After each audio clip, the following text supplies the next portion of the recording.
Yeah, so we got the 04 V8 4Runner. It's got the 2UZ engine in it, automatic trans, stock transfer case. Everything's pretty stock gears. The main thing we did is just a Bilstein 3-inch lift with some iBox spring, or Old Man Emu springs under this one. We scored some used upper control arms. I got this bumper and the rack and the awning all used for about $1,000. I got the truck for $3,000.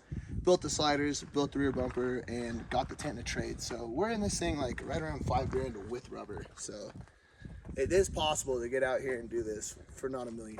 I mean, his tent costs as much as my whole rig. So. Hey, you calling me out, bro?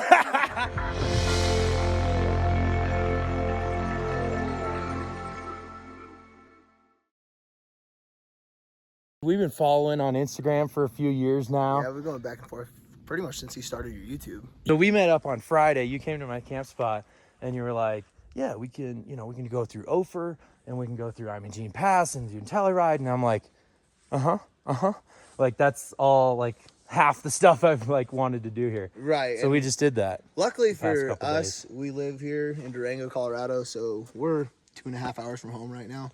And we've probably ran these trails a dozen plus times. A lot of people think you need all this stuff. And I mean, if you come look at what we have in the back, like we don't have some fancy fridge. We don't have some. And even the tent, you got that pretty much for free. Yeah. I had something that I had acquired over the years of buying and selling parts for Toyotas, and I traded a part for the tent. So I mean, I had nothing into the part. So. But that comes with the territory, being in the industry, doing the work you do. I mean, so not everyone's got extra those cars laying around, which not everyone has. Like, I've replaced the transfer case in this 4 times, and they're all free. Yeah. This thing has been through whatever, dude. There's no bad name for this. So only fluid we got.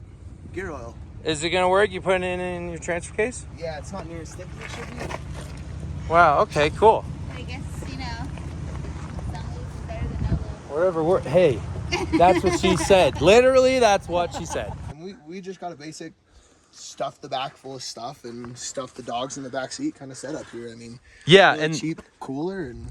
So that's a good point. The dogs. Yeah. 4 dogs on this trip, right? 4 dogs, 2 humans, all in this with all the gear for everything we need for about 4 days. So it's, I mean, the bumper, as you can tell, not finished because just like a carpenter's house or a shoemaker's shoes, it's never done. So I love it. And we were on the trail and Phil heard some of the noises this poor thing. Her clunks and pops and yeah. It's got 310,000 miles. She's getting a little tired. I mean.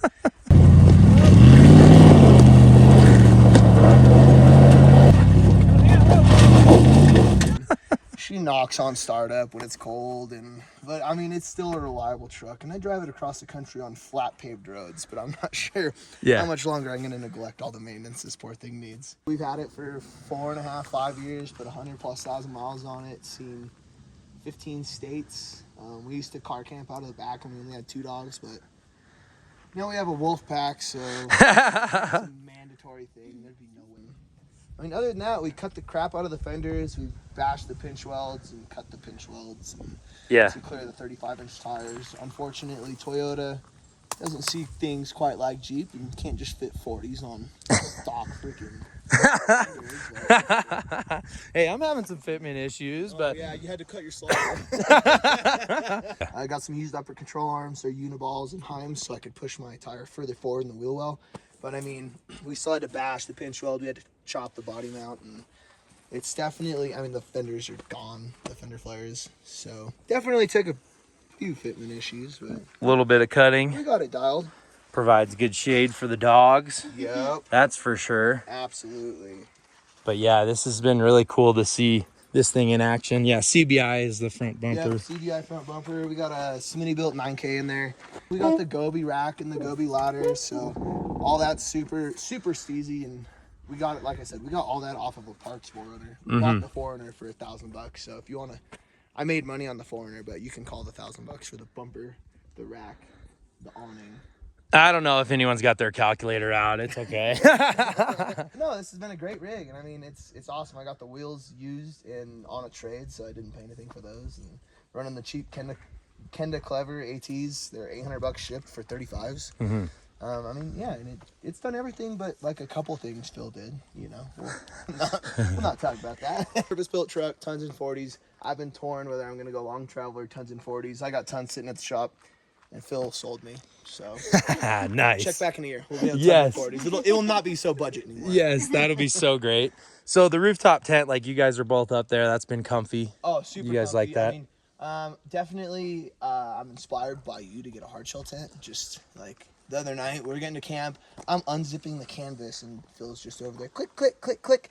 Do your thing. And the tent. 5 seconds later, boom. I'm still unzipping the freaking cover. Like, ah. So yeah, there's advantages and disadvantages of a budget build, but you know, we're out here and we had just as much fun as you did. Oh, so heck yeah. And I wouldn't have had nearly as much fun if it weren't for you and this 4Runner. Exactly. So yeah, I mean, that's what I love to do is just make videos with people who are actually out here doing it, regardless of, because my truck, I feel like a lot of people look at it and they're like, oh, you need this big fan. No, you don't. But that's all I have. That's the only thing other than like a mountain bike. So right, exactly. I don't have a home. It's all in that. And you have a business like building rigs. Exactly. You have other rigs and a home and a shop and all these things. And so this makes a lot of sense for someone like you, for someone living on the road.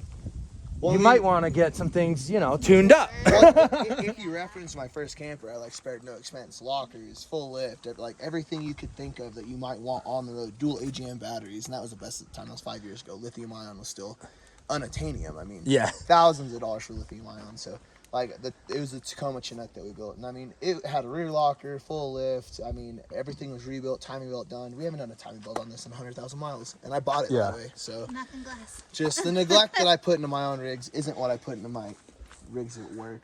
Well, that's I think a big. It's actually funny because it's a good point you make. The more you put into the builds, and you've been putting a lot into these builds. It's been your life. I mean, It really has. Like I could tell. It hasn't made me a whole lot of money. Yeah. But it's starting to pay off in the long run. You know. Yeah. You got to make a name for yourself before someone's gonna trust you with building them a home. You know what I mean? So Yeah. Got to put in the work, and I think the work's finally paying off. Anyways, yeah, comment all the stuff. We know you're down to mob. I am down to mob. The only question is, are you down to mob?